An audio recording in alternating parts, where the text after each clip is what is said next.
Yo, what's going on YouTube, and welcome back to another Minnesota Twins discussion, part of the Minnesota Twins recap.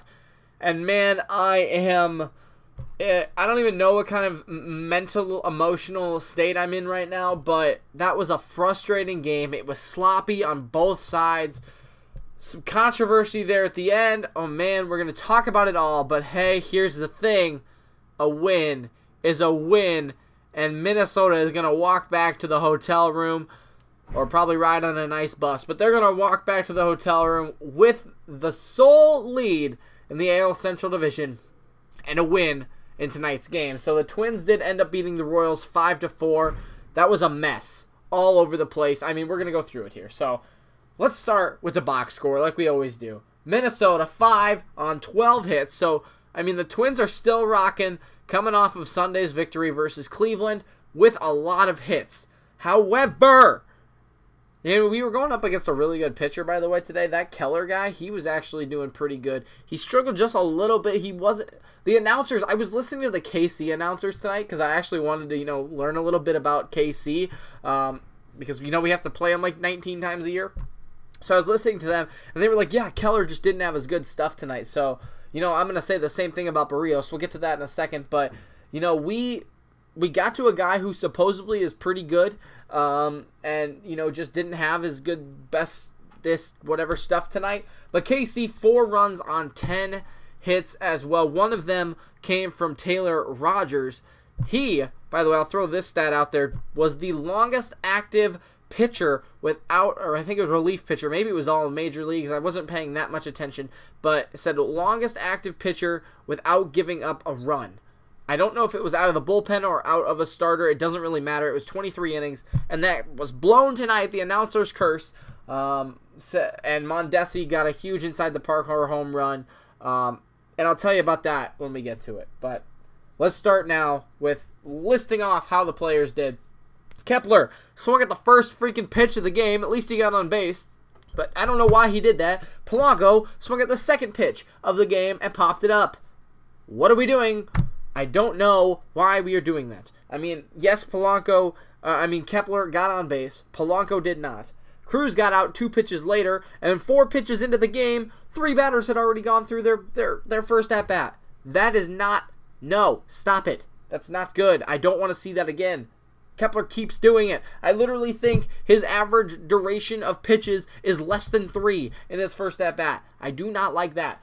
He's got to change that. He needs to see more pitches. He got lucky tonight. However, he did do his leadoff role the way he was supposed to. He got walked twice, got 2 hits, scored a run. He did strike out once, but he got on base 4 times, and that's what he needs to do as a leadoff hitter. I was talking to my dad, and, we do not, both of us agree, we do not like Kepler in the leadoff spot.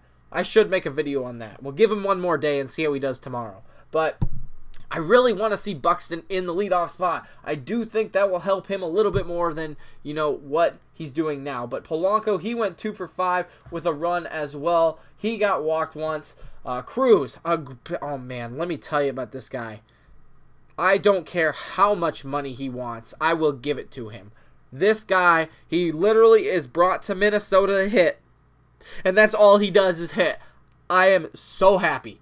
I am literally beyond happy that we have this guy. He literally won us the game tonight. He helped win the game on Sunday, and he helped win the game on Thursday. 3 wins.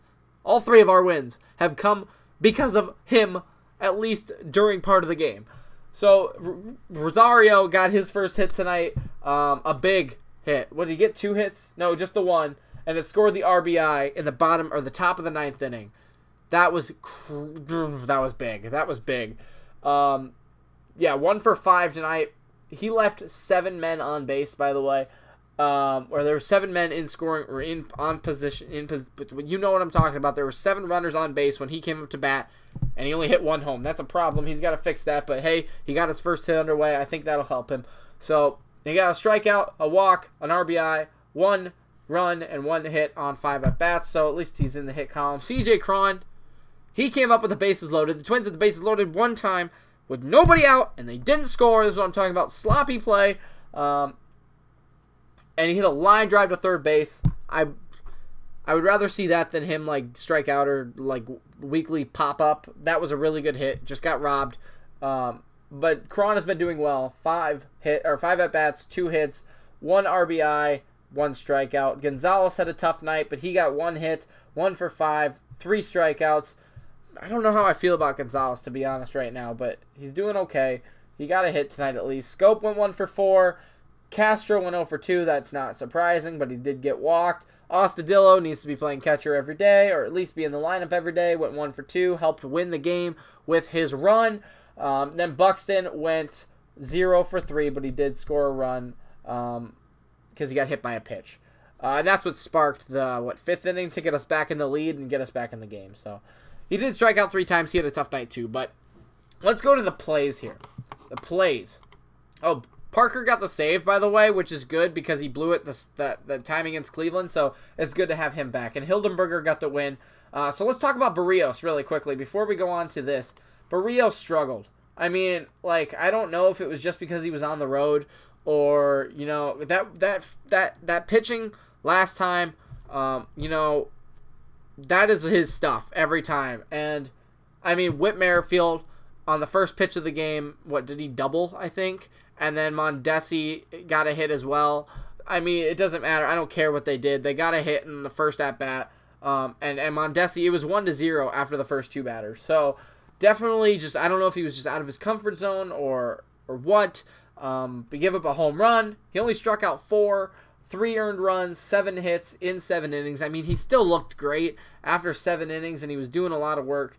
But, you know, just not his night tonight. I mean, he still pitched with a 1.8 ERA. I ain't complaining. I'm just saying a little bit more of a struggle tonight. I mean, he outpitched Keller, right? He outpitched Keller, got them in position besides that 1 home run with the lead, and then gave up the home run to tie things up. But, you know, at least he outpitched Keller. Like, that's all I asked for, and he did it. It wasn't the best he's ever done, but like I talked about yesterday or in the series review against Cleveland, that's all he needs to do is beat the opposing pitcher or at least do as well as him, and the runs will come, right? Taylor Rogers gave up a home run to Mondesi. That was not fun. That was all Buxton's fault. But let's get to the plays here. So, yeah, bottom of the first inning, Mondesi singles and scores Merrifield. But then, you know, we come back in the top of the 4th inning. Top of the 5th inning, it was a battle back and forth. Both teams were so sloppy. I mean, that's why, you know, the runs scored is because CJ Cron pops one up, double. I don't know if they actually scored in that inning. Was that the bases loaded inning? I don't know. It's been a long night. But anyways, I mean, that's just what I'm talking about. Freaking Hamilton and whoever's in right field, Merrifield, ran into each other. They didn't talk, I mean, and the ball landed right in front of Merrifield. He dove for it and missed it. And then let's talk about the sloppiness of the Mondesi play. Mondesi drills a ball out to center field, and it's a hit, right? It's a hit. Why is Buxton 3 feet behind the ball? I don't care if he catches it or not. Why is he 3 feet behind the ball and then jumps into the wall? That is the dumbest thing I've ever seen. Like, I'm not going to say Buxton should have caught that ball, because that ball was hit hard and it was hit over his head. But why the heck did the ball bounce off the wall and then 2 steps later, Buxton runs into it? And then he gets taken out of the game. He's probably out for the season. But why? Why is he doing that? Also, why didn't he just let the ball drop? I mean, he had to know. Unless he honestly thought he was going to catch that ball. And it was, I mean, the replay showed it. He was not going to catch that ball. Why didn't he just let it go over the fence or off the fence right back to his glove? Mondesi might have got a triple because he's super fast.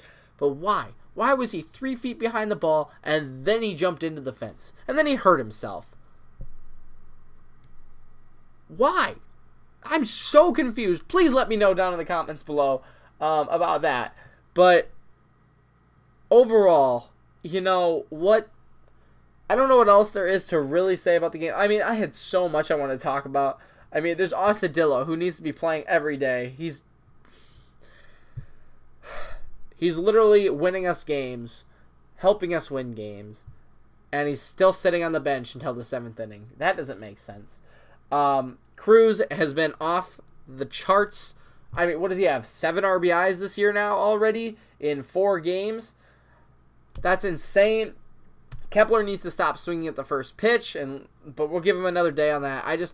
So much has happened tonight that my mind has been pushed to its limits. Let's just put it that way. But, that was not Taylor Rogers' fault. Buxton should have known better. And I'm going to stick with that, by the way. I'm going to stick with that. But regardless, 10th inning, Cruz. Let's talk about this really quickly because I know I'm already over 10 minutes. Cruz hits a foul ball. It was centimeters foul. It did go foul. On the line, it did go foul. But, next couple of pitches, drills one right up the gap. Even Gonzalez, in the one hit that he had, was it the Gonzalez hit? Right off was it Dozier's glove? Maybe it was a shortstop's glove. I can't really remember, to be honest. Maybe Dozier was playing short. And it saved the run from Rosario, but, a couple of good plays right there that just didn't go the way. The one that I talked about earlier with Cron didn't go their way. They still had 12 hits, right? They're still hitting the ball. A couple of things didn't go their way. It was a little bit sloppy. But ultimately, Cruz, right back up the middle on the right side of second base. Got the single. Astudillo comes around to score, and we held on. That's what's important. Put the game beside you. Put the pitching back, Barrios. Put the 1-for-5s back in the rearview mirror and look forward. You got the win. You're 3-1 on the season. You got to finish it. Sweep KC tomorrow. I think Gibson is actually on the mound tomorrow. So, sweep KC tomorrow. Head into Philly. Get 1 or 2 there. And then work on the Mets. So, that's all I got for you today. I know this was kind of all over the place. But we'll figure out how to structure these a little bit better. But at least we got the win. That's what's important. It goes into the W column as another tally. And that just helps us, stretch the lead that much farther on the games, or on the teams in the AL. So that is all I got for you today. I hope you enjoyed it. I will be back tomorrow for another one, another game, another recap, another special video coming tomorrow morning. That is what I got for you today. I will see you tomorrow. Peace out, guys.